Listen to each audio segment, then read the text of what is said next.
Nasci em Florestal, no dia 29 de agosto de 1936, há muito tempo. Florestal era um distrito de Pará de Minas. Hoje é um município independente, bonito, né? Eu vou lá sempre que posso, cada fim de semana que eu posso. Tive uma infância como todo menino da roça, ajudando o pai e a mãe, que eram muito pobres. Meu pai chamava-se José Jacinto de Faria, ele morreu em 1964. Minha mãe chamava-se Maria das Dores Lopes e morreu em 1999, 20 dias antes de completar 100 anos de idade. Meus pais eram da roça, nunca frequentaram escola, eram analfabetos. E eu tive em Florestal até os 7 anos de idade. Comecei o grupo escolar lá em Florestal, mas poucos meses. Nós saímos de Florestal porque não tinha chance. Era a época da guerra, da Segunda Guerra Mundial. Meu pai era lavrador, ele tentou tirar cristal, porque naquela época a mineração facilitava as coisas, né? Em Florestal tinha. Algumas pessoas ficaram ricas com cristal lá. Mas ele não deu sorte, não. Então, íamos todos para Belo Horizonte, meu pai, minha mãe e os 7 filhos. Nos juntamos todos aqui num barraco lá na Vila Celeste Império.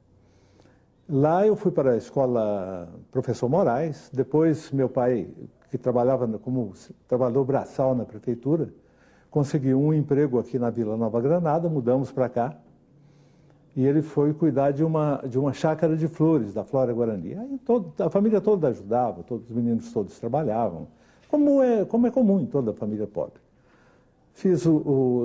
Terminei o grupo escolar no Maurício Murga, voltei para Pará de Minas, aí para o patronato salesiano. Minha mãe queria que eu fosse padre. Eu também tinha uma certa inclinação, com 10, 11 anos de idade, né?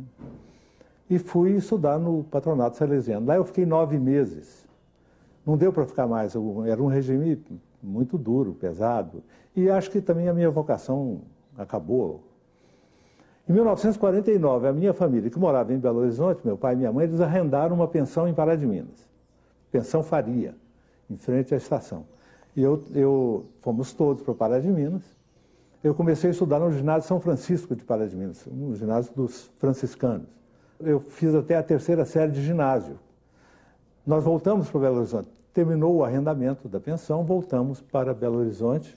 Entrei aqui no Colégio Tiradentes, da Polícia Militar, que também era um colégio público, estudando à noite. Durante o dia eu trabalhava. Quando eu completei 14 anos, eu fui trabalhar na CVB Casa Santo Seabra. Eu fazia entrega de quadro de santo, de coisas de vidro que eles vendiam, etc. Ia de bonde e à noite voltava para o Colégio Tiradentes. Terminado o Colégio Tiradentes, eu fui para a Escola Técnica de Comércio em Confidência e depois para o IMACO. Terminei o 2º grau. E aí, logo depois da CVB Casa Santo Seabra, eu fui ser auxiliar de escritório na Fundação da Casa Popular, onde eu trabalhei de 1952 até 1956, né? Também estudando à noite. O antigo administrador da Fundação da Casa Popular, o Sr. Leônidas Caldeira Brant, um dia eu dizia para ele que eu queria me preparar para o concurso do Banco do Brasil, que o Banco do Brasil era o ideal de vida, vamos dizer, de profissional, de todo um cara mais ou menos pobre, que não tinha muita chance na vida. Se arranjasse um emprego no Banco do Brasil, estava feito na vida, ia aposentar depois. E eu falava isso com ele. E um dia ele chegou no escritório e falou: olha, eu tomei a liberdade de falar com meu irmão Augusto Mário Caldeira Brant, que foi nomeado presidente do Banco do Brasil, pedindo que nomeasse você contínuo. Mas fiz isso sem a sua autorização. Você autoriza? Mas é claro que eu autorizo. Eu estou muito entusiasmado com isso. Eu não estava acreditando. Um mês depois chegou, de fato, a minha nomeação. Então eu entrei no Banco do Brasil no dia 3 de abril de 1956, como contínuo na agência de Belo Horizonte.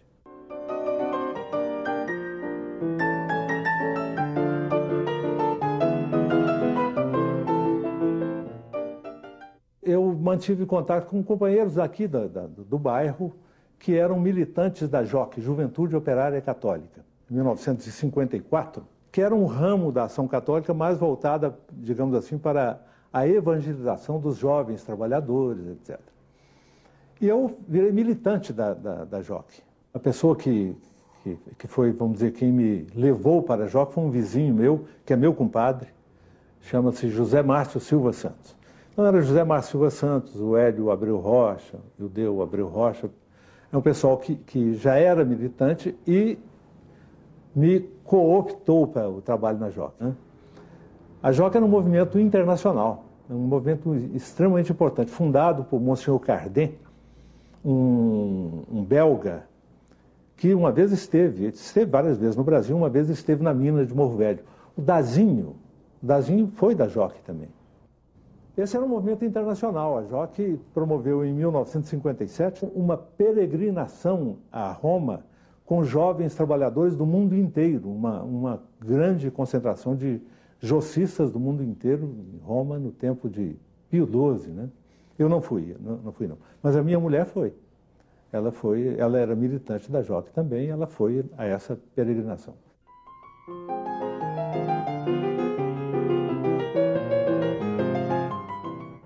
Em 1956 eu entrei no Banco do Brasil já tendo alguma formação política, sendo um militante da Ação Católica, e fui ser contínuo do Banco do Brasil.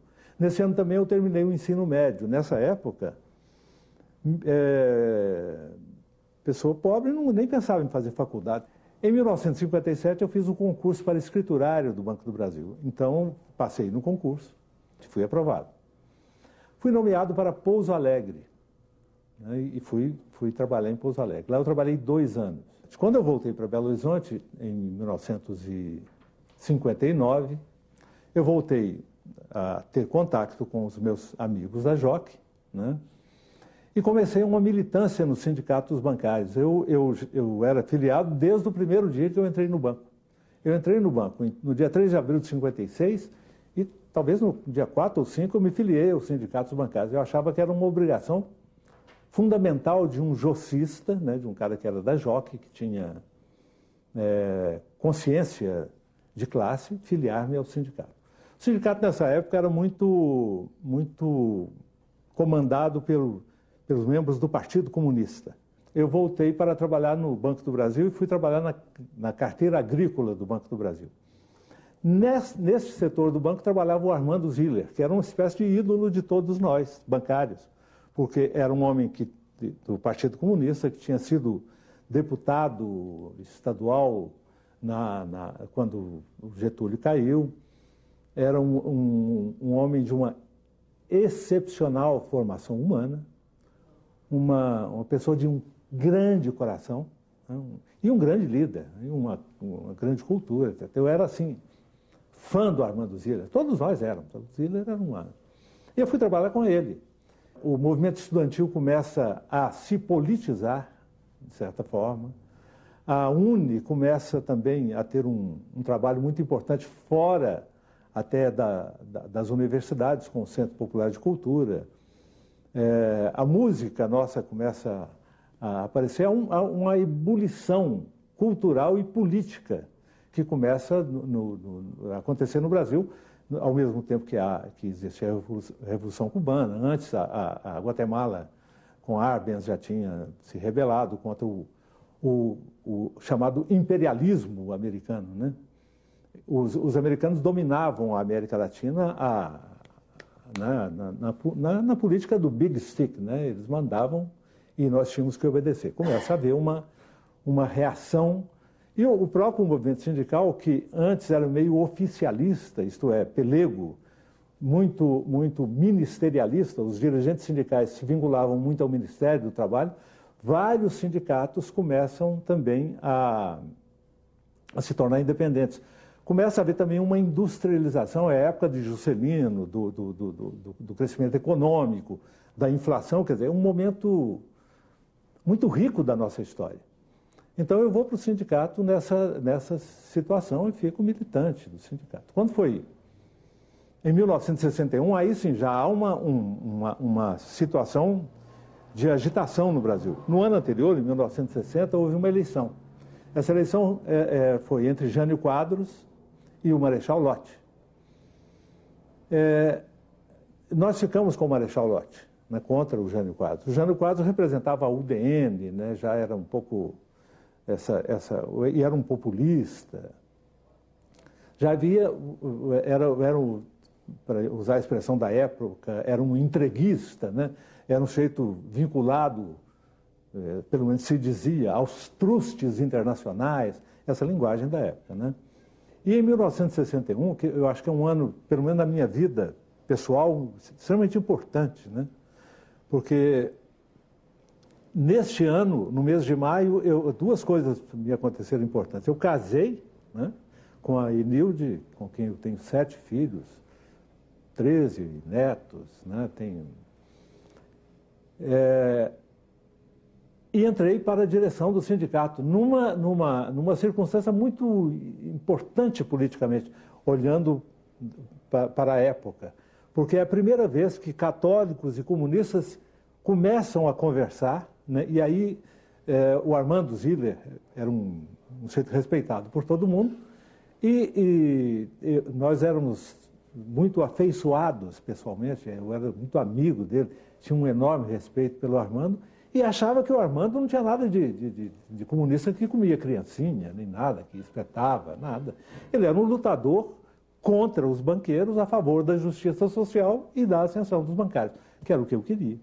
Então, nós fizemos uma dobradinha muito interessante. Ele convencendo os comunistas e eu convencendo os católicos para que nós fizéssemos uma chapa comum. O Armando queria que eu fosse presidente do sindicato. Eu tinha 24 anos, gente, não dava conta de ser presidente do sindicato, mas eu queria participar da direção. Então, eu fui vice-presidente em 61. O presidente era o João Vieira, João Alves Vieira.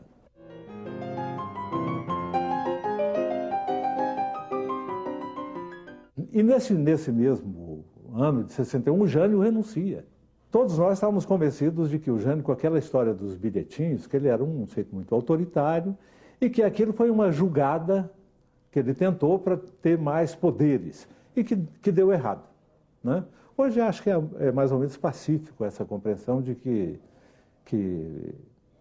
enfim, ele tentou uma coisa e deu errado. Perdeu o poder, perdeu tudo, né? Perdeu o respeito, né? Só não perdeu o uísque que ele gostava. Então, nesse ano também, ainda logo em seguida, depois da renúncia do Jânio, que foi houve uma luta popular, nós fomos para a rua, né? Houve uma greve dos bancários. Uma greve importantíssima, porque eu fiquei na vice-presidência do sindicato e a minha função na diretoria era organizar as comissões sindicais, isto é, grupos de bancários vinculados ao sindicato em cada uma das agências dos bancos, de tal maneira que nós tivéssemos pessoas, lideranças em cada uma das agências, etc. A última greve que os bancários tinham feito tinha sido em 1951, tinha 10 anos que não havia uma greve de bancários. Quer dizer, este movimento vamos dizer, da agitação política do Brasil, de uma maior conscientização, o sindicato se beneficiou, o movimento sindical se beneficiou disso, né? Era a época da inflação, que o Juscelino inaugurou assim, com muita força no Brasil, né? Então, a principal reivindicação que unia quase a totalidade dos bancários era o aumento mínimo de 7 mil cruzeiros. Mas nós pedimos também um aumento por tempo de serviço, que era o quinquênio. Não tinha isso, não tinha quadro de carreira, não tinha nada. E nós já falávamos na extinção do trabalho ao sábado nos bancos, porque naquela época nós trabalhávamos sábado de 9 ao meio-dia, né? Tinha meio expediente. Nós reivindicávamos uma participação dos bancários na gestão da previdência social dos bancários, que era o IAPB, Instituto de Aposentadoria e Pensão dos Bancários. Quer dizer, nós não tínhamos só reivindicações econômicas, começava então a ter reivindicações políticas. Os bancos começavam a recrutar muitas moças para os trabalhos bancários, né? E essas moças não frequentavam sindicato nem coisa nenhuma. Nesta união que nós fizemos, da nova diretoria, com as comissões sindicais, muitas moças começaram a aparecer. E você não fazia greve também sem piquete, né? Então, os piquetes eram, a maioria deles, composto de muitas moças, que iam para a porta dos bancos e nós pegávamos as cadeiras do auditório dos sindicatos bancários, que é no centro, e levávamos, cada um pegava 4, 5 cadeiras para ficar convencendo os seus colegas, não entre, não sei o que e tal. E no fim da tarde, cada um botava uma cadeira daquela assim na cabeça e saía uma passeata em direção ao sindicato, cantando uma marchinha que o Gervásio Horta compôs na época, e que no final a cidade toda cantou. Era uma marchinha tipo carnaval, etc., que todo mundo cantava, né?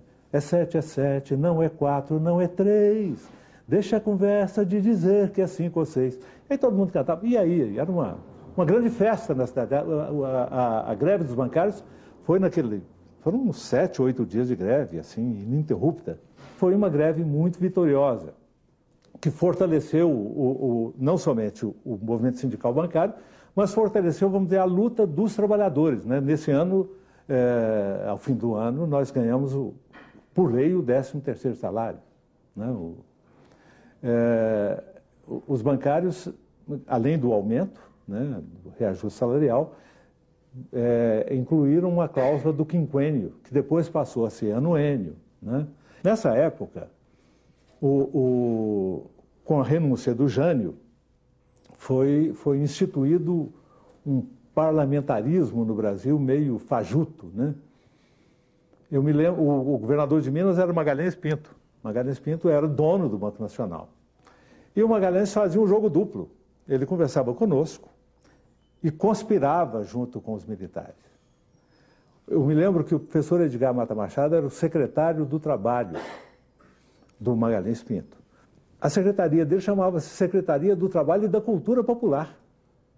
É uma coisa, dito hoje, uma revolução, né? Porque naquela época começava o movimento de educação de base da Igreja Católica. Paulo Freire tinha chegado do Nordeste com aquele método de alfabetização, que era não somente alfabetização, mas também conscientização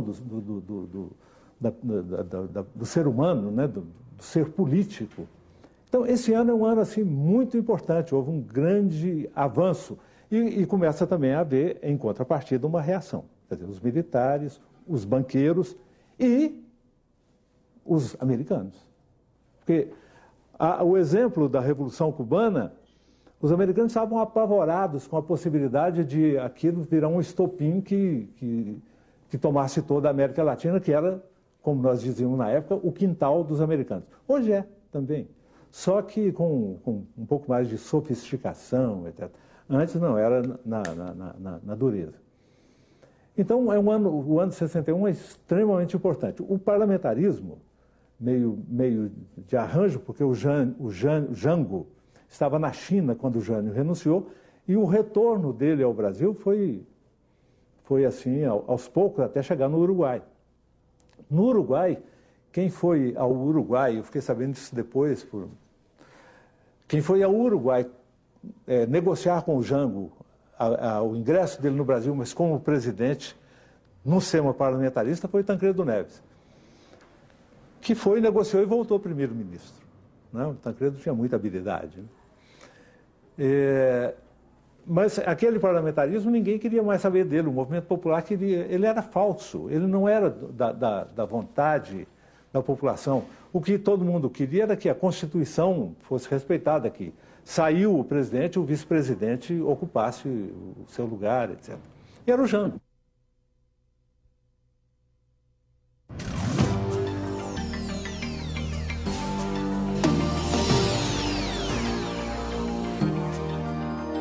O nosso movimento sindical era baseado numa legislação fundamentada na Carta del Lavoro de Mussolini, muito ligada ao Ministério do Trabalho. Era impossível você ter confederação de trabalhadores unidos. Você tinha os bancários, tinha os sindicatos bancários, as federações dos bancários e a confederação dos bancários. Os trabalhadores da indústria, a federação dos trabalhadores e a confederação. E assim, eram estanques. Nós conseguimos fazer o arrepio da lei, com agitação, fazer o CGT, que era o Comando Geral dos Trabalhadores. Então, em 62, também já tinha o CET, quer dizer, o Comando Estadual dos Trabalhadores, que eu até fui secretário desse, com o Bambirra, com o Dazinho. A Jockey Americana me convidou para uma viagem aos Estados Unidos. Eu fui no ano de 1962. Eu cheguei lá no dia 29 de abril. Os americanos estavam, assim, apavorados com Cuba. Tinham tentado a invasão de Cuba e tinham fracassado. Tinham assistido um programa sobre as ligas camponesas do Francisco Julião, numa TV americana, que na época já tinha coast to coast, quer dizer, uma rede nacional. Então os americanos todos viram os camponeses do Nordeste com as suas enxadas, etc. E a propaganda é que, de repente, o Brasil vai virar uma nova Cuba e Julião, um novo Fidel Castro. Essa viagem foi uma viagem muito rica para a compreensão um pouco do American Way of Life, né, e para a compreensão do movimento sindical e da briga internacional que havia no sindicalismo, né, a Federação Sindical Mundial com sede em Praga e a FLCIO, da divisão que era a divisão da Guerra Fria, quer dizer, União Soviética versus Estados Unidos. Isso no ano de 62. No ano de 63, era natural que eu fosse o presidente do sindicato, porque a união tinha dado certo, né? Eu tinha trabalhado muito na organização das comissões sindicais, então eu já era muito conhecido pelos bancários. Eu estava muito preocupado, junto com o professor Edgar, na Secretaria de Trabalho, em a gente criar uma espécie de universidade do trabalho. Uma educação que fosse, ao mesmo tempo, a possibilidade de os trabalhadores terem uma ascensão, digamos assim, intelectual e funcional, e de preparação, profissional, inclusive, mas que também fosse a possibilidade de uma discussão política. Então, nós sonhávamos com uma universidade do trabalho. Na campanha salarial de 1963, eu propus, e os bancários toparam, que nós começássemos com um ginásio dos sindicatos bancários, uma coisa assim. Os bancários voltados para a educação dos próprios bancários. E nós compramos com a contribuição dos bancários, com fruto uma parcela do primeiro aumento, uma casa com um grande terreno lá em Santa Teresa, e que depois, em 64, os militares acabaram com isso e acabou. Mas era uma tentativa de de uma compreensão mais ampla do movimento sindical, quer dizer, do valor do sindicato, que naquela época tinha também um pouco de assistencialismo. Nós tínhamos uma assistência dentária no sindicato e nós, bancários, participávamos da administração do Instituto de Aposentadoria e Pensão dos Bancários, IAPB, que funcionava e que não tinha déficit. Os bancários no Brasil inteiro se organizaram e assumiram a direção dos seus institutos, ao contrário de muitos outros que tinham muito pelego, muita gente que usava. O próprio governo depois usou, foi muito dinheiro da Previdência Social em prejuízo dos trabalhadores, né?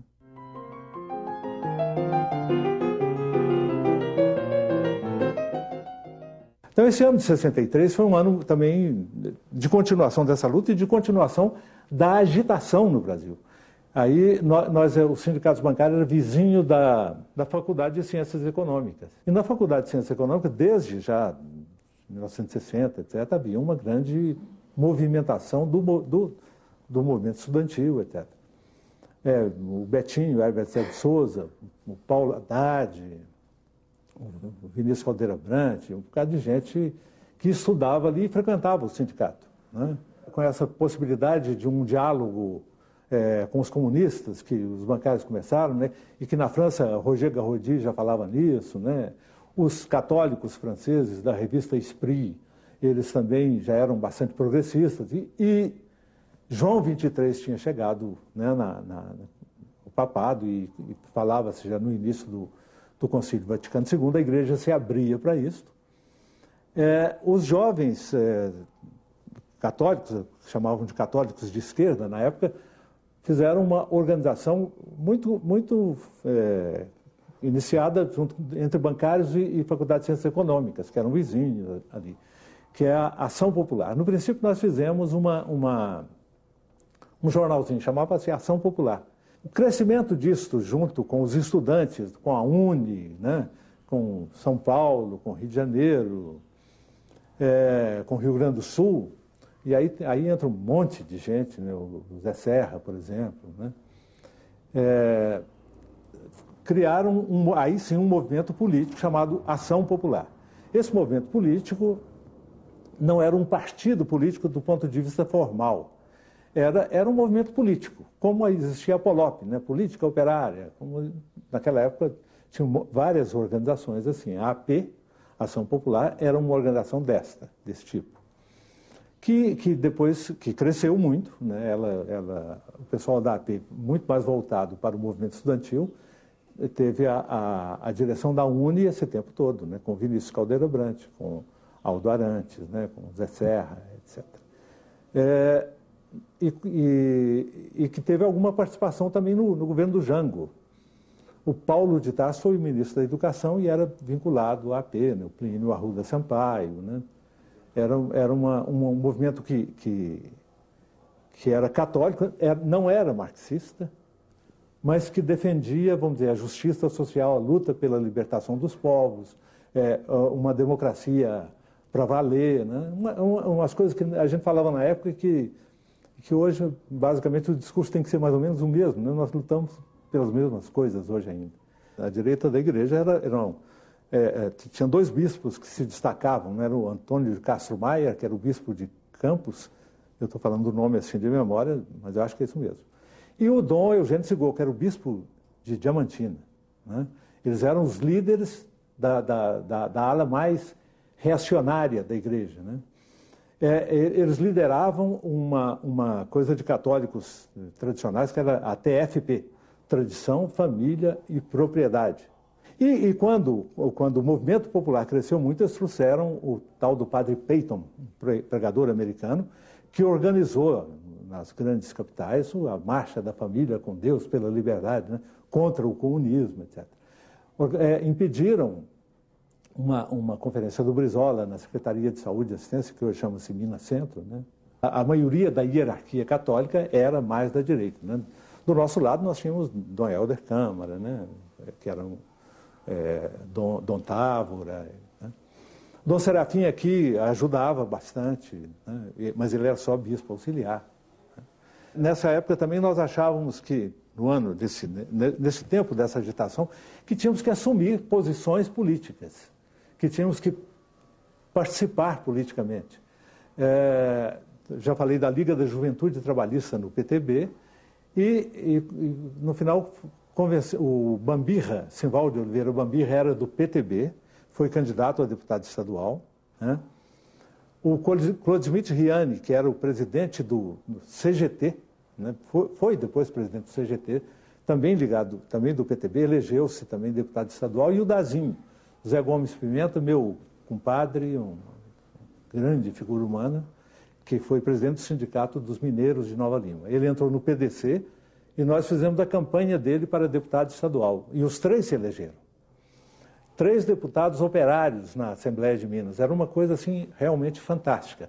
O Dazinho morava em Nova Lima e continuava a trabalhar na mina de Morro Velho. Ele vinha 2 ou 3 vezes por semana a Belo Horizonte para a reunião da Assembleia.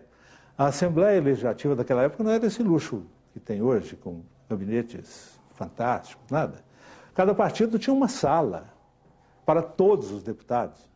Eu morava na Rua da Bahia, no centro. O Dazinho chegava de Nova Lima, tomava banho lá em casa e vestia a roupa de deputado, que tinha uma gravata, com um pregador de gravata que eu tenho até hoje, ficou de herança para mim. E ia para a Assembleia, voltava, trocava de roupa e voltava e trabalhava na mina de Morro Velho.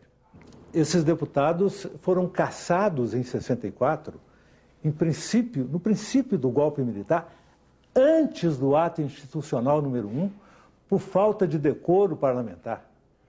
um dos maiores escândalos, uma das maiores vergonhas da Assembleia Legislativa de Minas, a cassação do Riane, do Dazinho e do Banvir.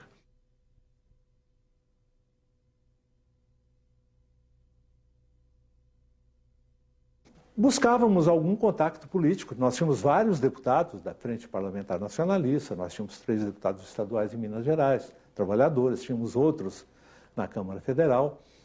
Tínhamos como é que chamava, o esquema militar do João Goulart, né? Os generais, e achamos que estava tudo muito tranquilo. E não estava. Quando veio o golpe, que estava sendo armado, e a gente sabia que estava sendo armado, mas de certa forma não acreditava nele, e que fomos buscar, então, o esquema militar do Jango, que fosse reagir, ele não existia, que nós achávamos que as ruas se encheriam de pessoas para defender a legalidade novamente, defender o progresso da nação, até também nada disso aconteceu. Então, o golpe militar foi uma coisa assim extremamente violenta e frustrante, quer dizer, sem tiros, sem nada, os militares tomam o poder, né? E na véspera nós estávamos conversando com o governo, com Magalhães Pinto. No dia seguinte, os militares tomam o poder. O professor Edgar me comunicou por telefone. Falou, olha, eu digo, professor, eu vou subir aí na Praça da Liberdade para a gente conversar. Faria, você ainda acha que é hora de conversar?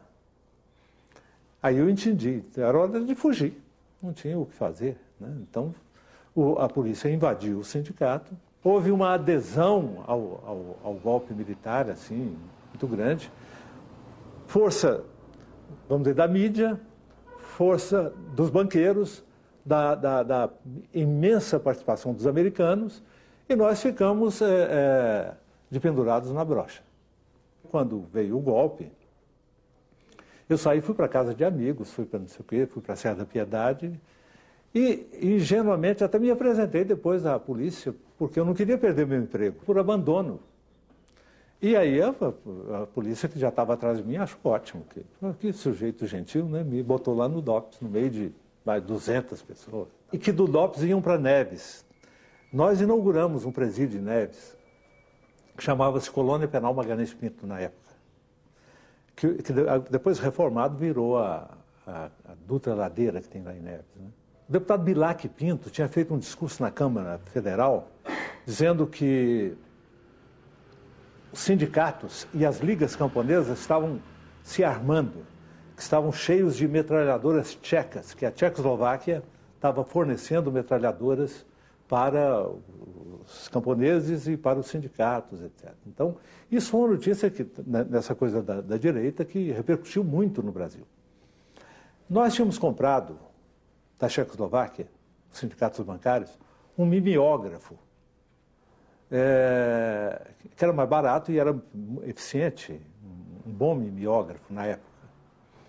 E esse mimeógrafo chegou nos sindicatos bancários, uma caixa de madeira, aos sindicatos bancários, made in Tchecoslováquia. Uma caixa. Uma vez o Dazinho estava nos sindicatos bancários, numa reunião lá, e ia voltar para Nova Lima, com vários companheiros, e o sindicato de lá tinha uma Rural Willis. E ele falou comigo, eu faria essa caixa, podia emprestar esse caixote aí para nós, porque nós estamos sem o banco de trás do Rural Willis, para o pessoal ir sentar, senão vai ter que sentar no chão, pode levar e tal. Eles levaram essa caixa. Quando veio o golpe, que a polícia bate nos sindicatos de mineiros de Nova Lima e acha ao sindicato dos bancários de Belo Horizonte, made in Tchecoslováquia, uma caixa, achamos a caixa das metralhadoras. E aí, eu preso nos interrogatórios que fizeram para mim, o que eu apanhei para dizer onde estavam as metralhadoras. Meu pai faleceu no dia 11 de maio, eu estava preso. Foi um momento muito difícil, muito duro, né? Eles me levaram, eu fui ao enterro dele, escoltado, né? E 2 ou 3 dias depois eu fui para um interrogatório, e aí era era um cara da Polícia Militar de Minas. E ele chegou o dedo no meu nariz e diz assim: você matou o seu pai? Um camarada que estava no sofrimento que eu estava, preso, tendo acabado de enterrar o pai, aí eu não tive dúvida, eu virei a mão no magrinho, fraquinho, e eles ferveram em cima de mim, quase me mataram nesse dia. Um negócio violento, violento. Somado o tempo de prisão meu, deu 1 ano e meio. Eu fiquei, enfim, 1 ano e meio preso.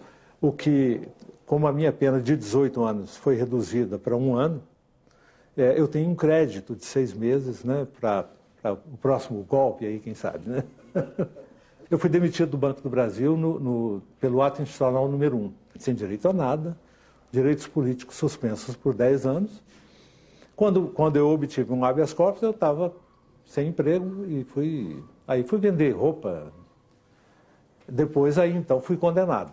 Eu fui libertado no dia 23 de junho de 1966 e não tinha emprego. Aí eu tinha que me virar. Também condenado pela Justiça Militar, que vai procurar emprego. Numa perseguição daquela, ninguém queria me dar emprego. E eu até compreendi isso. Fui vender enciclopédia Barça. E depois, junto com um amigo, nós fundamos uma pequena editora para venda ao invés de vender livro para os outros, nós comprávamos o livro e vendíamos. Era um pequeno comércio.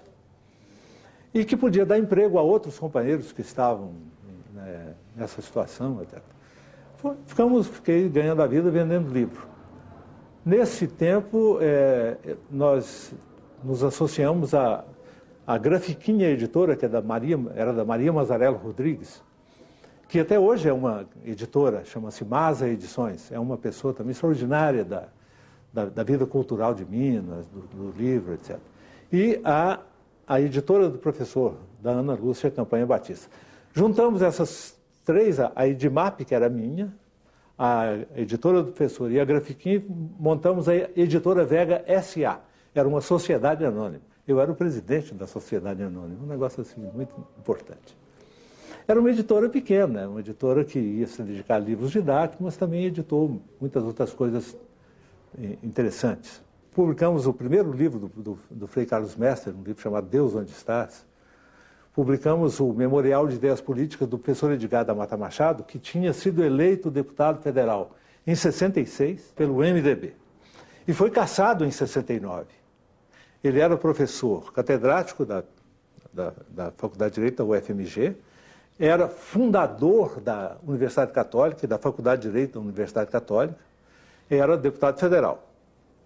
Ele foi cassado, foi demitido da Federal e foi demitido da Católica também. Então o professor Edgar, de repente, estava rigorosamente desempregado. E me procurou e disse: olha, quem sabe eu vou trabalhar na Editora Vega, porque aí eu assino a minha carteira e eu vou contribuir para o INPS, que chamava na época, e daqui a pouco eu posso me aposentar. Então, olha que coisa fantástica. O professor Edgar foi ser carteira assinada por mim. Assim como o Patrus Ananias, que era meu velho amigo, jovem amigo na época, ele era um menino, né? O primeiro emprego que ele teve também foi junto na Editora Vega, junto com o professor Edgar, né? Então, a Editora Vega foi um rotundo fracasso do ponto de vista comercial, etc. Nós vivíamos numa miséria terrível, mas foi um enorme sucesso no sentido de juntar gente, de possibilitar emprego para algumas pessoas que estavam perseguidas, etc. Foi um momento, e com uma inserção, uma bela inserção no movimento cultural do Estado.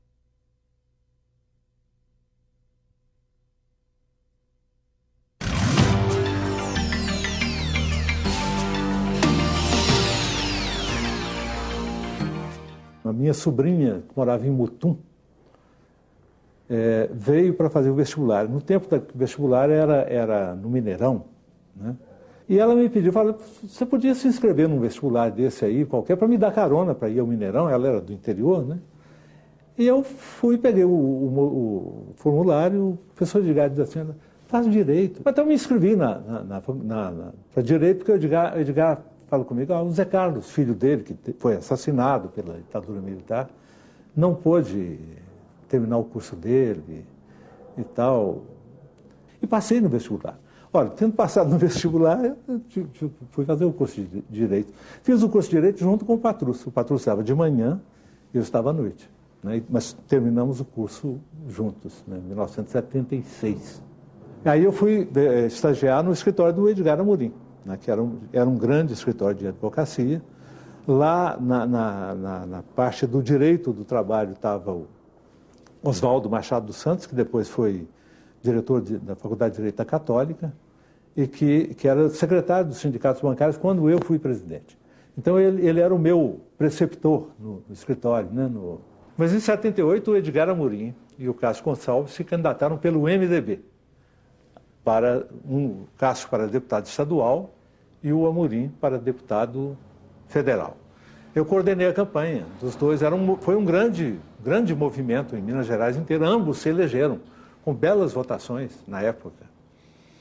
E o Cássio foi para a Assembleia. Aí, nessa época, estava o movimento de luta pela anistia, né? A luta começou com as mulheres pela anistia, o movimento foi crescendo. O Cássio já toma posse na Assembleia em 79, né? A eleição foi em 78, e eu fui trabalhar no gabinete do Cássio, na Assembleia. Em 1979 sai a Lei da Anistia. A Lei da Anistia é do dia 28 de agosto de 79, véspera do meu aniversário. Foi um bom presente. Em 1980, eu voltei ao Banco do Brasil em virtude da Lei da Anistia.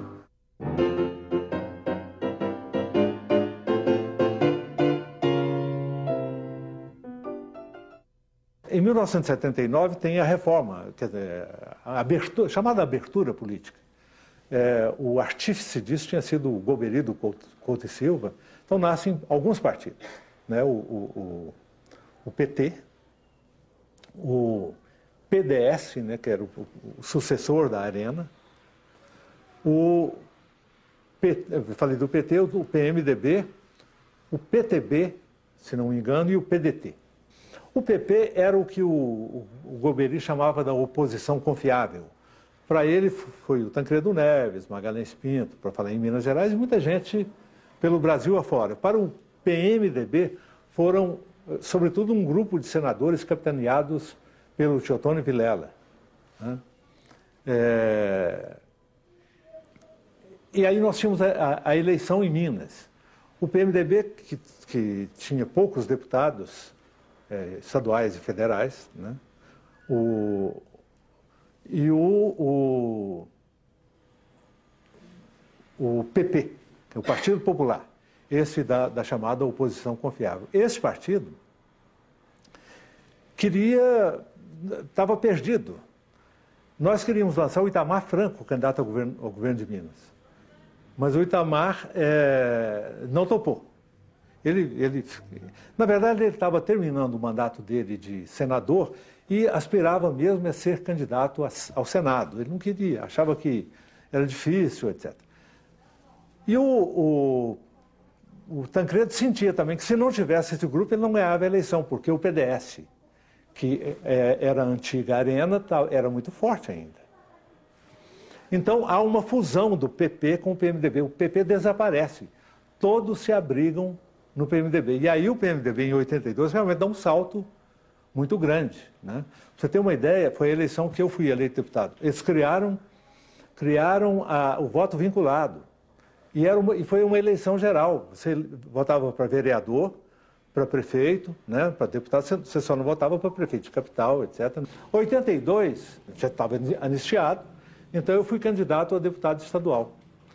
Aí já pelo PMDB. Essa adesão era de um grupo grande de militantes políticos da antiga, vamos dizer, esquerda católica. Né? Na reforma política, nasceu o PT. O PT, eu participei muito das discussões do início do PT, junto com Lula, com João Paulo Pires de Vasconcelos, né, com Dídimo Paiva, com o pessoal com Edgar Amorim. Nós tivemos reuniões na casa do Edgar Amorim, reuniões em Monlevade, com a presença do Lula, inclusive. Mas um grupo nosso e também um grupo de senadores, como tinha Teotônio Vilela, etc., que achavam que nós tínhamos que fazer uma transição, aí não lenta e gradual, mas uma transição que fosse pacífica, que não fosse obreirista, que não fosse tão radical. E o PT nasce muito obreirista. Nós ficamos no PMDB, mas muito ligados, muito amigos, né? A Assembleia que nasceu da eleição de 82 tinha 78 deputados. Eram 40 deputados do PMDB. 37 do PDS e um do PT, que foi o João Batista Maris Guia. Mas a Assembleia tinha 40 do PMDB que davam o presidente, então e o presidente não vota. Então ficava com 39. O PDS tinha 37. Mas o João Batista, que era do PT, ele virava um pouco fiel da balança e ele usava isso com muita sabedoria política do ponto de vista dele, tendo sido assessor do Cássio e não tendo aceitado publicamente uma nomeação, uma efetivação, como uma tentativa que fizeram na Assembleia, que sempre fazem, de efetivar aqueles que são nomeados. Eu digo assim, eu não aceito isso. Mandei uma carta para o presidente da Assembleia, que acho que era o Zé Santana, e não sei como a imprensa tomou conhecimento dessa carta e publicaram. Eu não tinha nenhuma intenção de fazer. Isso era uma posição da minha consciência.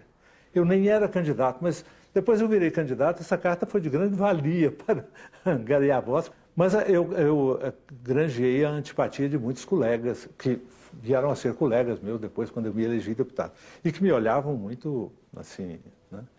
Então, eu não fui, assim, digamos assim, muito bem recebido na Assembleia, porque eu era um outsider, né? Fui vice-líder do governo, nós iniciamos na Assembleia a Comissão de Defesa do Consumidor, começou comigo. Eu fiz uma CPI do menor. As ruas de Belo Horizonte viviam cheias de meninos abandonados, gangues, etc. A delegacia chamada de orientação ao menor era um presídio onde havia tortura, Diabo 4. Então, nós fizemos uma CPI, mas teve momentos, assim, politicamente importantes nesse mandato. Uma que eu reputo de extrema importância da minha passagem pela Assembleia foi uma luta contra a Companhia Vale do Rio Doce. A Vale do Rio Doce, que era uma empresa estatal, ainda no tempo do governo Figueiredo, tinha feito negócios com os japoneses e o presidente da Vale era o Eliezer Batista. Esses negócios, alguns funcionários da Vale me deram a dica toda, eram lesivos aos interesses do Brasil. Os japoneses da Flonibra, que era uma subsidiária da Vale, tinham umas falcatruazinhas no meio. Os japoneses que participaram disso foram levados de volta ao Japão e punidos, e os brasileiros não. Ao contrário, estão até promovidos. Eu denunciei isso da tribuna da Assembleia, consegui a adesão de 16 deputados, inclusive do PDS, que assinaram uma ação no Supremo Tribunal Federal para acabar com essa falcatrua. O presidente da Vale veio a Minas Gerais para conversar comigo e eu fui falar com ele sozinho. Ele veio com o diretor jurídico e ele é um homem brilhante, é uma das pessoas mais inteligentes que eu já vi na minha vida, o Eliezer Batista, e uma figura extraordinária. Dessa imensa discussão, que foram meses de luta, Tancredo, governador, nós iniciamos a possibilidade de um entendimento. Eu tinha perfeita consciência que perderíamos qualquer ação no governo, no Supremo.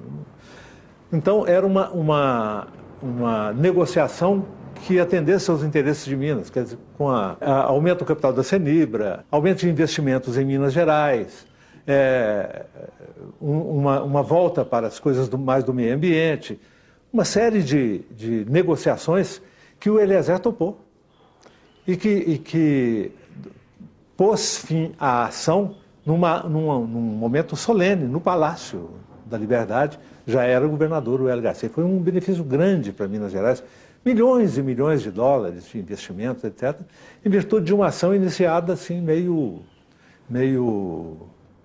quixotescamente na Assembleia. Eu tentei a reeleição. Mas o PMDB lançou como candidato ao governo do Estado o Newton Cardoso. Eu dissenti do partido. Newton Cardoso, não. Né?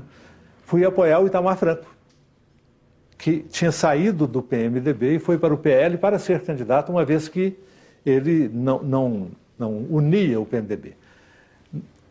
Na convenção do PMDB, nós apoiamos o Pimenta da Veiga, mas o Pimenta perdeu a convenção para o Newton. E um grupo grande de pessoas dissentiu e eu fui um deles. O TRE de Minas, na eleição de 86, usou estava o início da computação, essa coisa, então botou o nome de todos os candidatos e todas as suas variações. Então, meu nome é Antônio Faria Lopes. Eu chamava Antônio Faria, Antônio Lopes e Faria Lopes. Né? Tinha um chefe chamado Antônio Augusto Nogueira de Faria. Uma das variações dele era Antônio Faria. Tinha outro que chamava Antônio Faria Alcântara. Outra variação era Antônio Faria. Então, mas a lei dizia que a preferência era minha. Então, essa homonímia avacalhou a vida de muita gente. Então, eu tive os votos para a reeleição, tenho certeza disso, e os votos foram todos para o ralo, porque se tivesse escrito para deputado estadual Antônio Faria, o voto era simplesmente anulado. Tinha que ter Antônio Faria, se tivesse o meu número, ou o partido, mas ninguém votava, todo mundo votava no nome, e era escrito. O ministro Sepúlveda Pertence, que era do TSE na época, no despacho dele, ele diz isso, que impossível via de recurso resolver uma situação de injustiça que foi cometida contra o senhor Antônio Faria, em Minas Gerais, porque não sei o que e tal. Então, enfim, eu não fui reeleito, eu não tenho nenhum arrependimento disso, não tenho nenhuma mágoa disso, nada. O Newton foi eleito e eu continuava na executiva estadual do PMDB, do partido do governador, que eu tinha votado contra. Né? Vários amigos tentaram que eu entrasse no governo do Newton, que me ofereceram. O Newton me ligou. E eu disse, não, eu quero no seu governo, eu quero ser da oposição. É o lugar que eu escolhi. Então eu fui para a Católica, fui dar aula na Faculdade de Comunicação, aula de ética. E depois saí. Fundamos o PSD, eu sou fundador do PSDB. Nós tínhamos, naquele momento, em Minas, o Newton Cardoso como governador. E o presidente da República era Zé Sarney. Então não tinha nenhuma possibilidade de ter alguma política séria dentro do PMDB. O PMDB foi se degringolando desde então. A opção PSDB nasceu já na eleição do Newton Cardoso. O Pimenta da Veiga foi dissidente também, né? O Carlos Mosconi e vários outros. Né? O Cássio Gonçalves. Em 92, quando o Patrus foi candidato a prefeito, e o Aécio foi candidato a prefeito também, eu procurei o Aécio na época e disse, Aécio, você não conhece Belo Horizonte. Você fez toda a sua trajetória no Rio de Janeiro. E é novo. Não dá para você ser candidato a prefeito. Ele teve uma votação imensa para deputado federal, em 86, né, pelo PMDB, mas ele, com relação ao Newton Cardoso, ele não se manifestou. Ele ficou... Né, ele não foi um dissidente, ele foi fiel à candidatura do Newton. Teve uma votação imensa em 86, o Tancredo tinha morrido em 85. E teve um belo desempenho na Câmara Federal, mas não conhecia Belo Horizonte. Então eu disse a ele que, lealmente, olha, não dá para... E aí eu já, nessa altura, já não era mais dissidente, eu já era reincidente, porque eu fui para a candidatura do Patrus, para prefeito. Elegemos o Patrus, fui trabalhar na prefeitura, e deixei o PMDB, o PSDB. Eu fiquei sem partido. Fui para a prefeitura, fui secretário adjunto de governo, Dulce era o secretário de governo. E aí, essa vocação de dissidente ou de reincidente, quando o Patrus, quando o PT inventa a candidatura do Virgílio Guimarães para prefeito, eu fui coordenar a campanha do Célio de Castro para prefeito. Me demiti da prefeitura, né? O Célio então foi eleito prefeito, aí eu fui ser o secretário de governo. E aí eu não tenho vocação para o poder. Tenho feito na vida o caminho inverso dos políticos, que aderem àquele que ganhou. Eu não, eu ganho com ele e saio. É um karma, sei lá. Os nossos partidos foram chegando ao poder e repetindo o exercício do poder que ele combatia antes. Né? Quando acabou a ditadura militar, Tancredo, que não pôde se empossar, Zé Sarney virou um símbolo da corrupção. Isso o Lula dizia dele. E o Collor também dizia, os dois que foram ao segundo turno. Collor ganhou e repetiu o governo do Zé Sarney. Teve a intercessão do Itamar e o Fernando Henrique se elege presidente com os ideais da social-democracia. Um dos ideais do PSDB era o parlamentarismo. Não era o presidencialismo, era do programa do partido a criação do parlamentarismo, quer dizer, criar a possibilidade de uma democracia em que o povo seja ouvido e que o poder se exerça realmente em nome do povo, que o presidente possa terminar o seu mandato e que os ministros possam cair, que o governo possa continuar ou não, dependendo do seu desempenho a favor ou não do povo, mas voltando o poder para o povo. O PSDB abandonou o parlamentarismo e o governo do Fernando Henrique começou a repetir as coisas do Sarney, do Collor, e o PT lutava contra isso. Quando ganha a eleição, começa a repetir exatamente a mesma política econômica do Fernando Henrique, chegando a isso que eu disse, os banqueiros tendo o maior lucro de toda a história do Brasil no governo de um trabalhador. A política brasileira foi mudando. Não mais o ideal de realização, vamos dizer, da política como bem comum, né? Da política como exercício de defesa da liberdade, da igualdade de todos perante a lei, mas a política foi se transformando num trabalho para a conquista do poder. Ou nós mudamos essa política para voltar ao ideal do exercício da democracia, da construção da justiça social e com absoluto respeito à liberdade, né, ou nós não vamos chegar em lugar nenhum.